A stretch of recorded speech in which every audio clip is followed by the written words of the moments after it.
So, 2 weeks ago I saw that movie Us, and I wanted to talk about that too, but it was a little too smart for me, like the metaphors and subtext were too complex for my monkey brain. This week, however, this week I saw the remake of Stephen King's Pet Sematary. Full disclosure, I have not seen the original film. I have not read the book. I didn't know dick walking into it except for what was shown in the trailers. And, like the whole bringing back dead people stuff. With that being said, this movie fucking sucks. This movie fucking sucks. It was whack. I want my money back. This movie fucking... I didn't like it that much. Why didn't he like it, you must be asking? What an excellent question, my humble viewer, and I have come prepared with a list to answer that question. Not a long list, but one that I have deemed sufficient. Let's fucking do it. Thing number 1, I did not give a fuck about any of the characters. The thing about the characters in this movie is that they're exactly that. They're just characters. Totally one note and underdeveloped. Let's run through all the main players here. We have the daughter, who's a daughter, the mom, who's also a mother, Barney Stinson's dad as the old wise exposition machine, and Matthew Perry over here, who's also a doctor sometimes. Beyond that, really, there's not a whole lot much to these people. The mom gets a backstory, but it's really weird, and it's only there to set up jump scares that are also really weird and ultimately superfluous. But yeah, these characters really didn't go any deeper than their most basic archetypes. There was no development, no personality to them, just basically mom, dad, kid, and old man. It made it impossible for me to give a single fuck about anything that happened to them, good or bad. I felt no sympathy, just apathy, and empathy vasectomy.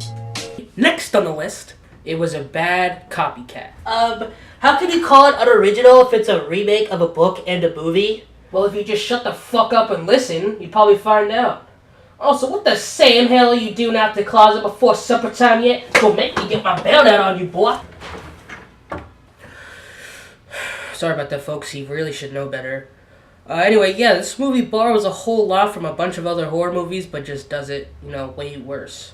For one example, the movie starts out with the white family moving into a new house. Ever seen that one before? Of course you have, but in better movies. In those movies, those houses are haunted, and then weird spooky shit happens. In Pet Sematary, the house isn't haunted, and weird spooky shit happens regardless. I'm gonna start talking about spoilers. Spoilers, everybody. We're talking about spoilers here. Watch out. Don't click it if you don't want to see a spoiler. Okay. So we're about to take a long walk for a short drink of water here, but please bear with me because I think this is worth mentioning. So what little character development that goes on in this movie comes a lot from the mother, who has a really weird backstory. So when the mom was a kid, her sister had this physically degenerative disease that contorted her spine and arms. She couldn't really leave her bed. So the mom as a kid, had to take care of her because her parents left them alone, and she had to feed her and stuff. And so she usually just walked up the stairs and brought her a tray of food, but one time she used the dumbwaiter, which was broken. So she put the food in the dumbwaiter, sent it up, it broke. The sister climbed into the dumbwaiter, fell down, and died. And that kind of haunted her for her whole life, obviously. But the thing about the sister was she was portrayed in the movie literally like a demon. She looked like a demon. She sounded like a demon.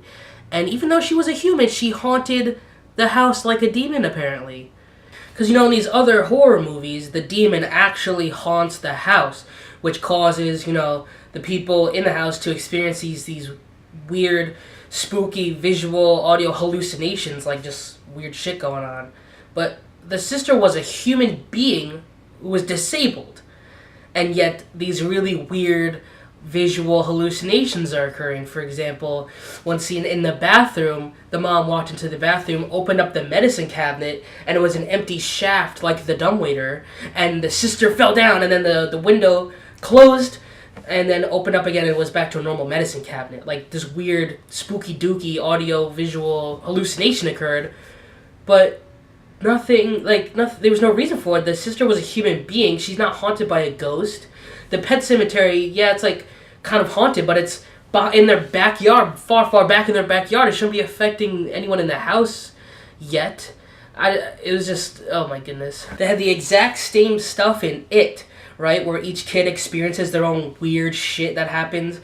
But that was given a reason. The Pennywise, the clown, had to scare each kid personally to make them edible for him or whatever. Like there was an explanation for like the weird, unexplainable, spooky shit. And this one, they just shit the bed on this one.